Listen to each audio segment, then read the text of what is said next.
Trading പഠിക്കാൻ തുടങ്ങിയിട്ടേ ഉള്ളൂ അല്ലെങ്കിൽ ട്രേഡിംഗ് ചെയ്യാൻ തുടങ്ങിയിട്ടേ ഉള്ളെങ്കിൽ നിങ്ങൾക്ക് എടുക്കാൻ പറ്റുന്ന ഏറ്റവും ബെസ്റ്റ് ഡിസിഷൻ എന്ന് പറഞ്ഞാൽ നിങ്ങൾ ട്രേഡ് ചെയ്യുന്ന കാര്യം വേറെ ആരെയും അറിയിക്കാതെ keep it to yourself. വേറെ ആരോടും പറയാതിരിക്കുക. ബിക്കോസ് അതിനകത്ത് കുറച്ച് പ്രശ്നങ്ങളുണ്ട്. ഒന്നാമത്തെ കേസ് അവരവരുടെ സ്റ്റോറി ലൈൻ പറയാൻ തുടങ്ങും.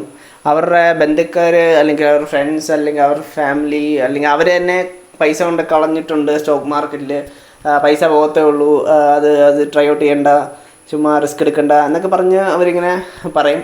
മേ ബി അതിനുള്ള മെയിൻ റീസൺ അവർ പഠിക്കാതെ ചെയ്യുന്നതുകൊണ്ടാണ് ഒബ്വിയസ്ലി, അല്ലെങ്കിൽ അവർ മാർക്കറ്റിനെ കുറിച്ച് അറിയാതെ ജസ്റ്റ് കൊണ്ട് പൈസ ഇടുന്നതുകൊണ്ടാണ്. രണ്ടാമത്തെ കേസ് എന്ന് പറഞ്ഞാൽ നിങ്ങൾ ആരോടെങ്കിലും പറയുക ഞാൻ ട്രേഡ് ചെയ്യുന്നുണ്ടെന്ന് പറഞ്ഞു കഴിഞ്ഞാൽ പിന്നെ ഒരു 2 മാസം കഴിയുമ്പോൾ അല്ലെങ്കിൽ ഒരാഴ്ച കഴിയുമ്പോഴത്തേനും നിങ്ങളെ കണ്ട് നിങ്ങളോട് സംസാരിക്കുമ്പോഴത്തേനും അവർ ചോദിക്കും എന്തായി ട്രേഡിങ്, എന്തായി, പൈസ ഉണ്ടാക്കാൻ തുടങ്ങിയോ, പൈസ ഉണ്ടാക്കുന്ന ആ ഒരു ക്വസ്റ്റ്യൻ തന്നെ നമ്മളെ ഒരുപാട് അലട്ടും.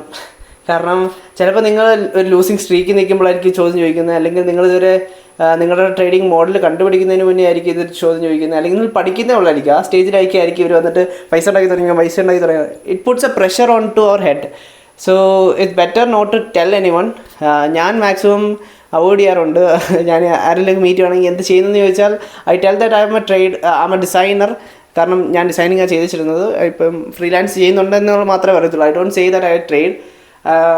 എന്നോട് വളരെ ക്ലോസ് ആയിട്ടുള്ള കുറച്ച് പേർക്ക് മാത്രമേ അറിയത്തുള്ളൂ ഞാൻ ട്രേഡ് ചെയ്യുന്ന കാര്യം. പിന്നെ ഈ ചാനലിൻ്റെ പേർപ്പസ് എന്ന് പറഞ്ഞാൽ അത് എനിക്കെൻ്റെ ജേർണി ഡോക്യുമെൻ്റ് ചെയ്യാൻ വേണ്ടി മാത്രം ഞാൻ ക്രിയേറ്റ് ചെയ്തല്ല, അല്ലെങ്കിൽ ഞാൻ കംപ്ലീറ്റ്ലി പ്രൈവറ്റ് ആയിട്ട് പോയേനെ. I had this desire to create a YouTube channel.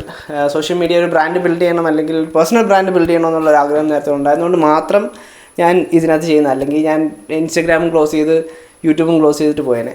So I don't want people to know much that I trade.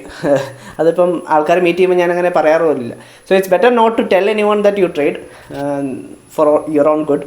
ആ പ്രഷർ റെഡ്യൂസ് ആവും. പിന്നെ നിങ്ങൾക്ക് നിങ്ങളുടെ പേഴ്സണൽ ജേർണി എൻജോയ് ചെയ്യാൻ പറ്റും. And first of all negative എന്നുള്ളൊരു ഫാക്ടർ അവോയ്ഡ് ചെയ്യാൻ വേണ്ടിയിട്ട് ഒരുപാട് ഹെൽപ്പ് ചെയ്യും. ആൾക്കാർ അവരവരുടെ തോട്ട് നമ്മളോട് ഷെയർ ചെയ്യും. അവരുടെ തോട്ട് കേട്ട് നമ്മൾ വറീഡ് ആവണ്ടേ, അവരുടെ തോട്ടെടുത്ത് നമ്മുടെ തല വെക്കേണ്ട ആവശ്യം നമുക്കില്ല. So don't care about someone else's opinion. Trading പ്രോപ്പറായിട്ട് പഠിച്ചുകൊണ്ട് ചെയ്യുക, and you will see result.